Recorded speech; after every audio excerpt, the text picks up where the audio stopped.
Hi, I'm Abby from the Talland School of Equitation, and I'm going to take you through some different types of boots. Okay, so first of all, we've got a tendon boot. Tendon boots come in many different shapes and sizes, many different kinds of materials. This one is actually quite a fancy one. It's got a very hard exterior shell, as you can hear.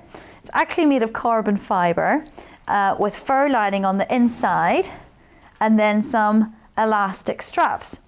Tendon boots are really mostly used by show jumpers. They're open fronted, but they're designed to protect the tendon here running down the back, and they're actually shaped to also protect the fetlock on the outside and the inside of the horse's leg from things like if the horse strikes out, and they'll also provide some support. 2 straps, some of them have 3 straps, these ones in particular have 2. As you can see, yet elastic, reasonably stretchy, not too stretchy because they need to be quite snug, and you can actually see with the way these ones are shaped that they go just upwards and then down again. That's to just provide even pressure distribution down the horse's leg, so you're not going to get any areas that are going to be nipped, and that the pressure on the tendon is going to stay the same, which is going to give you utmost protection. Now we have a fetlock boot. Again, these are quite nice fancy ones, like the tendon boots. Again, carbon fibre, hard exterior shell, very protective if the horse is going to bash against itself. This is actually for the inside of the leg. That's going to give you most protection on the fetlock. Same again, 2 elastic straps here, just stretchy enough.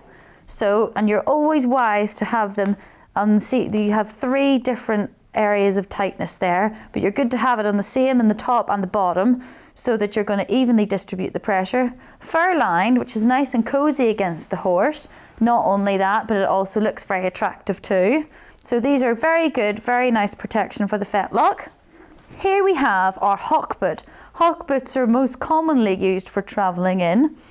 As you can see, made by leather. Then we've just got some felty material here. Wool, sorry. This bit is also made of leather. This is the part that's going to protect actual hocks, so that's the rear of the boot. 2 straps, top and bottom straps. Buckles always to the outside of the horse. So that's your front one. That should be nice and tight. That one can be nice and loose, so you're going to mean that it's not going to slip down the horse's leg, but it's also going to be able to provide movement in the hock. That's why you want this one slightly looser. So, as I say, this bit's nice and protecting the hock itself. Also can be used if the horse has maybe had an injury and you want to just keep the area nice and covered over for when they're in the stable, so they're not going to bang their hocks and things against the walls. Now made in a very similar way, we have our knee boot. Again, wool here. This is the bit that's going to protect the knee. That's also very hard, made of leather. Top strap, bottom strap. That's actually secured by a little bit of elastic. So, as I say, similar with the hock boot, you want to get the top strap nice and tight.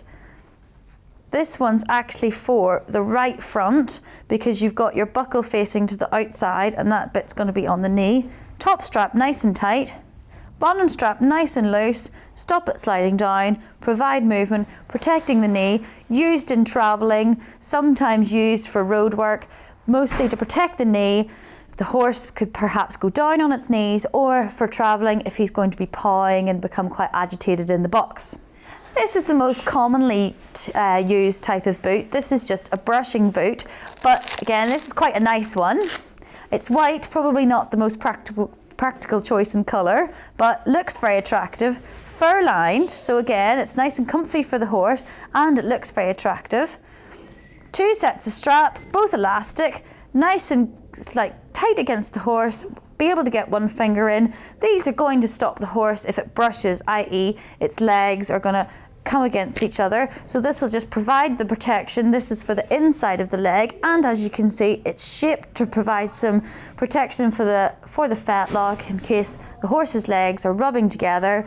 This is for a front leg, and also it will provide some support in exercise.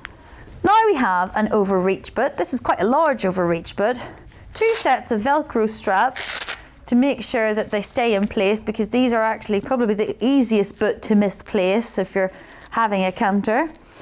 What these are for is when a horse overreaches, it's when the back feet are going to come and clash with the front feet in movement. So if you can imagine, the horse's front foot will touch the ground, but then the back foot will come and clash with the back of the front foot. So that's what this is for protection from. This is the front of the boot. This is the rear of the boot. So this is to protect round here. That will be the very back of the hoof, round the bulbs. And then here is just going to go around the cornet band and then protect in there as well. Ideally, you'll just have them nice and snug against so that there's not going to be any rubbing. Finally, we have a travel boot.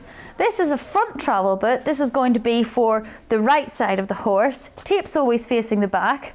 So as you can see, it's a very large boot. It's designed to cover a lot of the leg. This will protect right up over the top of the knee, and then it goes right down. It's nice and padded, so it's nice and comfortable, but it'll also provide a lot of protection. This is going to protect around the fetlock.